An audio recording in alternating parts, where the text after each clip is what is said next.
كنتم خير أمة أخرجت للناس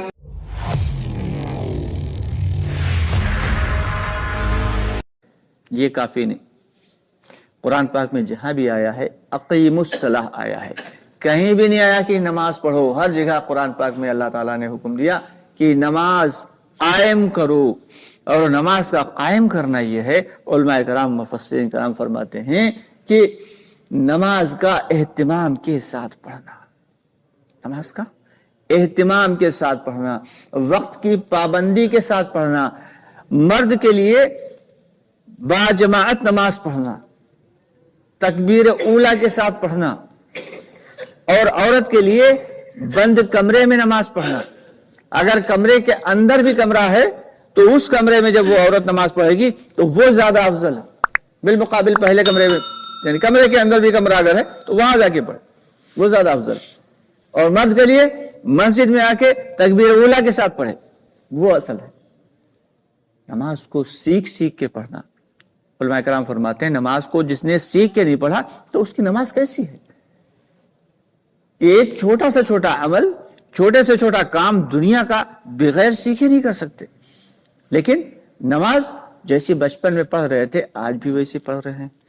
تو نماز کو سیکھنے کے لیے نماز کی دو چیزیں ہیں، ایک ہے نماز کا ظاہر اور ایک ہے نماز کا باطن. نماز کے ظاہر میں بھی دو چیزیں ہیں کہ نماز کے اذکار ہیں اور نماز کے ارکان ہیں. کہ جب ہم کھڑے ہوں تو پتہ ہو ہمیں کہ نیت باندھنے میں سنت کیا ہے، مستحب کیا ہے. نماز کے فرائض، نماز کے واجبات، نماز کے سنت اور مستحبات، یہ سارے کی ساری معلوم ہونا چاہیے. 51 سنتیں ہیں نماز میں. تو نماز کے ارکان کی نیت ہم کیسے باندھیں، نیت باندھنے کا طریقہ کیا ہو. حضرت مولانا ابرار الحق رحمۃ اللہ علیہ لکھتے ہیں نماز کی سنتوں میں کہ جب ہم نماز پڑھنے کے لیے کھڑے ہوں تو اپنے کلائیوں کو حلقہ بنائیں اور 3 انگلیاں جو ہیں یہ اوپر رکھیں اور پیٹ پہ زور سے دبائیں، اس کو پیٹ پہ زور سے اس کو دبائیں.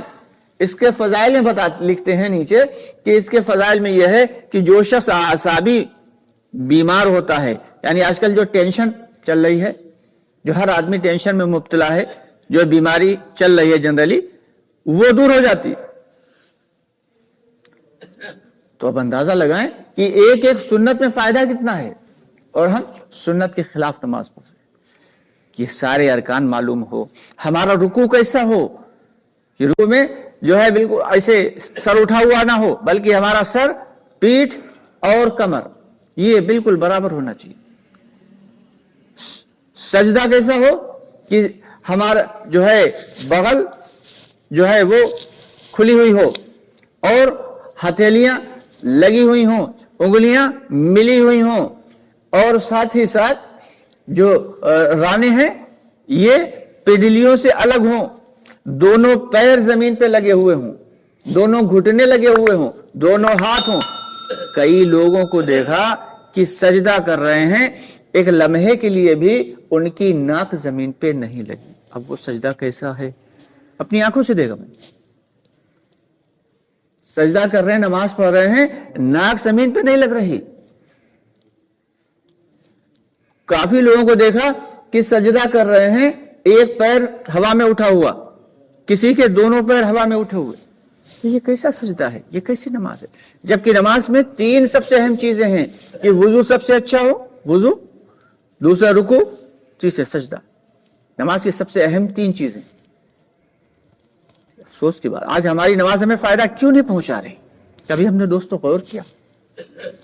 تو اس کے لیے ہمیں باقاعدہ